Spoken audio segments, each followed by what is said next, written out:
What's up, Rock? Poor old Rokk. Right, so we are going to review today the Division 2, or Tom Clancy's Division 2, to give it its full title. Just a quick recap on what this is all about. So, unlike most other reviews where people will judge a game on how it looks, how it compares to other games in the genre, is it a AAA, is it an indie title, da-dee-dee-dee-dee. We don't do any of that stuff. We basically come at our reviews from the perspective of me as a pro subscriber, someone who ponies up, as they say, the $10 per month or the £9 per month if you're in the UK, and gets a number of games for free and other benefits. And Duncan, who represents the standard subscriber, the free subscriber to Stadia. You can literally go in, sign up today for nothing. You get a month's worth of pro trial, but you don't get charged, and you can cancel it on your card literally 1 minute after you've signed up, in truth, and you still get the month. But nonetheless, it's certainly quite useful to get a few games and test it out. Make sure it works on your network, because that's one of the key things here. Make sure it works with your setup, because you don't want to get disappointed. So that's how we approach it from those two perspectives, and we look at 5 different aspects. So, is it quick to load? Can you pick up from where you left off? Is it easy to play? Is it rewarding? And is it good value? And they've been designed to be appropriate to casual gamers and busy people that just don't have the time to invest in really learning a game and spending days and days and days on it.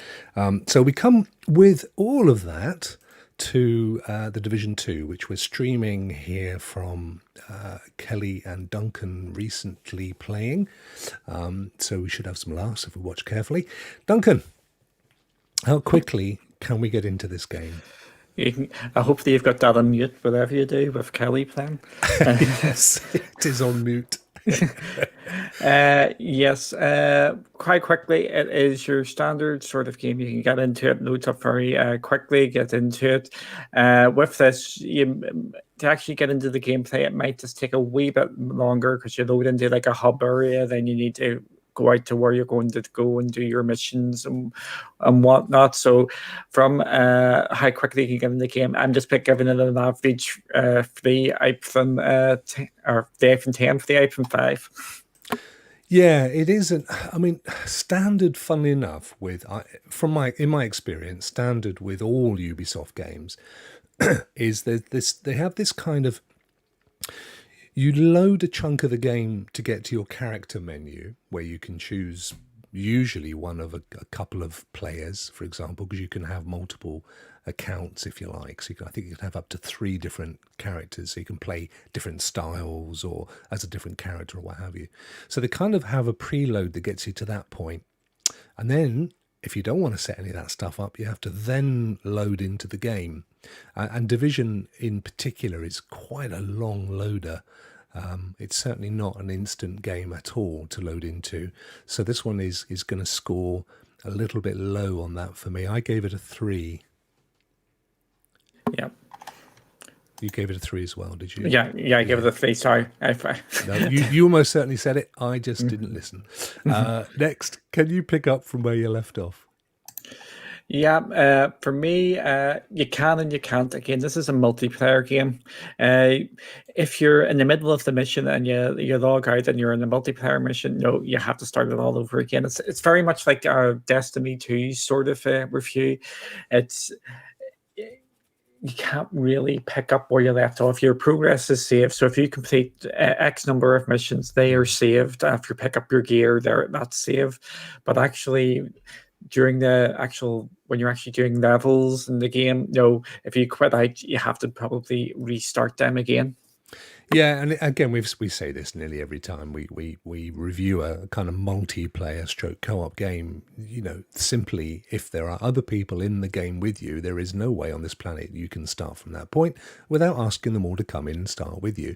So just bear that in mind. If you quit halfway through a mission, the chances are that you are not going to be back in the same position. Now, you may be in the same position on the map, But if there were a dozen enemies over there and some loot over here, etc., that's all likely to change when you log back in. So the short answer is that yes, you'll come back into the game and be able to pick up that mission and probably be at the last checkpoint, but you're not going to be literally at the same point that you left off. So I gave that a 3. You gave it a 2. Very low. How easy is it to play? Okay, for me, it is quite confusing. Again, we're taking this from the casual gaming market. The first mission is absolutely fine. It's nice and linear, but like all open world sort of games, as soon as you get out from the first level or so, or the first couple of missions, the world is your oyster, and it can be a bit confusing on what you have to do. Basically, you just go around here, and you can take it nice and simple. You can just run about all the different places, bang, bang, bang, just shoot people as you go. But actually working out what missions to do and all the different activities you can do in the game can get a bit overwhelming for people, because I have been playing with some casual people and they're going, I haven't a Scooby-Doo what to do here. I'm just totally confused. So I think it needs a slightly better tutorial system just to explain what you need to do. But after you've picked it up, it is pretty easy to know what you're meant to be doing next. But there is, I think it's a quite steep learning curve for it. Yeah, and I actually played Division 2 when it launched initially on PlayStation and went all the way to the end game and got all the way to the first raid. I haven't actually achieved the same level on Stadia. I've only got about halfway through, funnily enough. But yeah, one level I agree, it is relatively straightforward to pick it up. There's some controls that are a bit unique to Division, which you've got to kind of figure out. The ability to sort of heal yourself and so on. And it gets confusing if you switch to keyboard and mouse because there are lots of keyboard options here. So if you can stick to controller, it is a little bit easier to play. But there is a fair amount to the game to really get into it. And it's another one of those games where if you're looking for one big game, your kind of main game that you want to get into, play with your friends occasionally, maybe a Friday night after work, do some gameplay with friends and stuff. There's a lot in this game to let you do that. But just picking it up, and to be fair, just picking it up and going, as you rightly said, going in, shooting a few people, following the kind of, in the early part of the game, you sort of build your progress across the map. You liberate certain areas, and kind of get rid of the enemies, and then you go up a few levels and stuff. So it kind of does have all that going on, but it is at the same time kind of multi-layered. And if you want to keep going with this game, it can get quite complex. So what did you give it on the old easy to play? You gave it 2, another low one for you. I gave it a 3, so only marginally higher. Would you say it was a rewarding game to play? Yes, I would say it's a rewarding game to play. It's again, as you play further, you get all your gear. You're trying to always improve yourself. You've got challenges. You've got your raids to go for. There's always something to do, and always something to aspire to get better.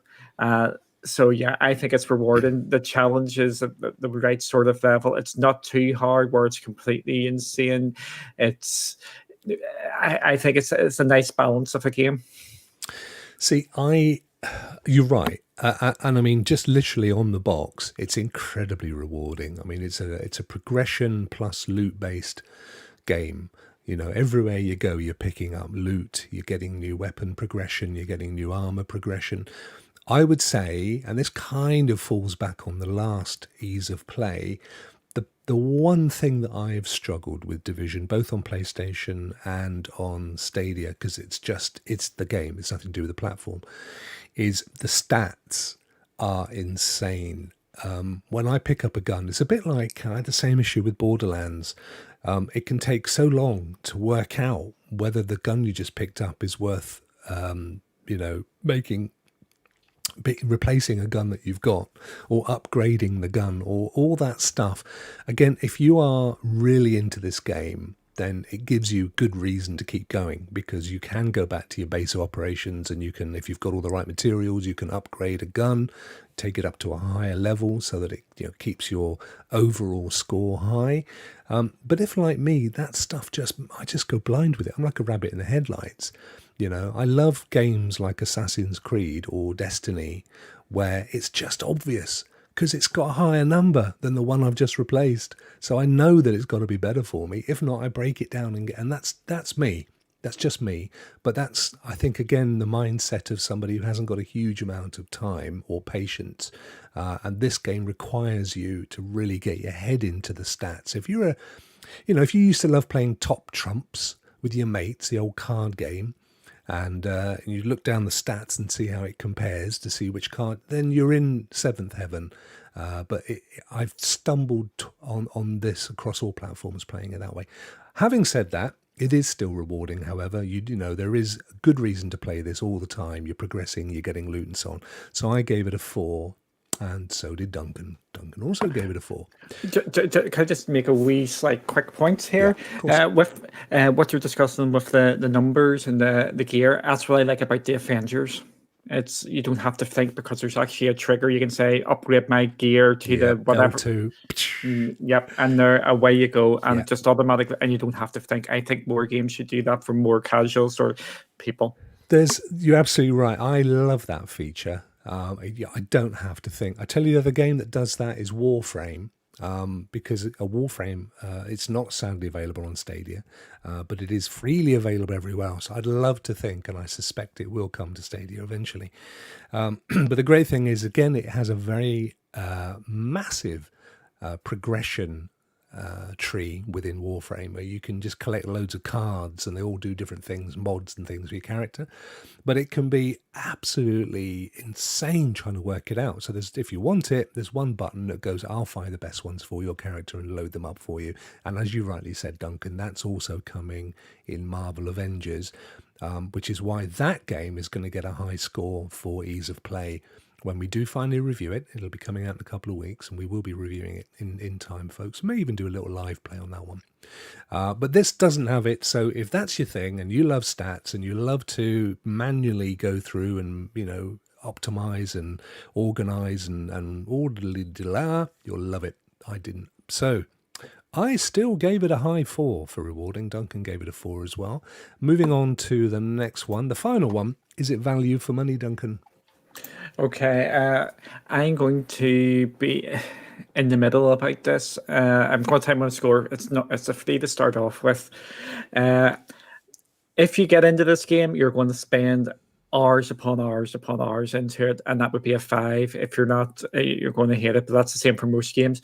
The reason why I'm putting it actually in the middle is because you can get this game on sale a lot on Stadia, even as a pro member or as a standard member, and the deals are actually lower the price quite substantially, even just to get into the game, just the base version, because there's actually an expansion you can buy as well. Yeah. If you're coming from a hardcore sort of mentality, this is the number one game I think which showcases Stadia, even though some of the scores have been lower. As you can see in the bottom right-hand corner there of the screen, on the gameplay, that is Kelly's Village Brand, which you can actually see in the game. That's the Stream Connect feature. So this game is a showcase title of what Stadia can do. But from a value for money sort of perspective, it's in the middle because it is on sale a lot and you can get into it a lot cheaper. So I wouldn't pay full price for it. I would actually just wait until it's actually on sale. And for our podcast listeners, what Duncan was referring to there is that you can, if you're playing multiplayer, you can see the screens of what your colleague is seeing to the right hand side of your gameplay, and it's the same as well, I think, with Breakpoint, Tom Clancy's Breakpoint, another Ubisoft title that's available on Stadia, and again, it's a unique Stadia feature, so that's really good, particularly if you're wanting to see. You're all kind of looking in different angles within a fight scene. You can see what's coming up behind you and stuff. So that's really cool. Yeah, I would say I actually gave this a high 5. High 5. Has it ever been a pro game, a claimable pro game? No, here's your geeky stat. There has been no Ubisoft games as a pro game for Uplay Plus reasons, I would assume. I was going to touch on that as well. So the reason I gave it a 5 is that I do think this is a great game. Most people that have bought it love it. I've never heard anybody ask for their money back. If you play with friends or family, it adds another dimension. It's a really, really good game. So, for me, if you're looking for that kind of main game that you're investing in, as I've said, maybe you do have a couple of hours a week where you really want to get your head into a game, this is the one. This plus Destiny plus Red Dead Redemption. There's a few of them, but that's why I gave this a high score of 5. As Duncan just said, we just don't know when that Uplay Plus is coming to Stadia. We suspect it'll be this year still, before Christmas. And this will be a game on that. So you might... I hesitate to say this, but it could be coming up in the next month or two. So, if you're not currently in the market for a big game, maybe you just want to hang back and look and see what the deals are going to be with Uplay Plus, because it will be a game that will be part of the Uplay Plus subscription. So one to think about, but definitely a high 5. I gave it a 5. You gave it a 3, Duncan. You weren't so convinced on the value. Yeah, again, it was more because it's on sale a lot. Yeah, so I want to make just one more quick, minute point about this. This is an online game where you're playing multiplayer. This game has cross-play with PC, so you don't have to worry about numbers in this game, because the number or the player base is going to be pretty high in this game. That's a really good point. Thank you for raising that. There are a few of them. They're growing in numbers, but you can play with PCs only, not other consoles. So with PUBG, for example, you can only play with other consoles and not PC. Here you can only play with PC and not other consoles. But they do... am I right in saying, though, that they have to be playing with a controller if you're playing with another... Or you have to be the same? No, that's on PUBG. That's the same. PUBG. On this, I think this is just... doesn't matter. Okay. It also, we haven't really said this, but it's also worth just pointing out, there is a multiplayer or player versus player option called the Dark Zone in Division. So, if single player kind of mission, we've talked about progression through quests and missions and so on, but actually if player versus player is your thing, the same with Destiny, you don't, once you've qualified in the game, you don't have to do any of this other stuff. You could just go in there and kill some real people legally. What better fun? So that's worth pointing out. But anyway, there we have it, folks. That's our Rokk review for the week. Overall scores, well, for me, and probably one of the first times in a while, I've given it less than 20. But I have given it 18 versus Duncan, who has given it 14. So one to think about if you're a casual, busy person, but not a definite go out and buy. Yep. For me, like I said earlier, this is, for me, the showcase title for Stadia at this moment in time. But we're looking this through the eyes of a casual gamer, and I'm looking, you have to pay it, and the discounts aren't as big and all that sort of carry on. But if you're a bit more than a casual gamer, I think you would know about the Division 2, and I would recommend picking it up on the platform. Great stuff.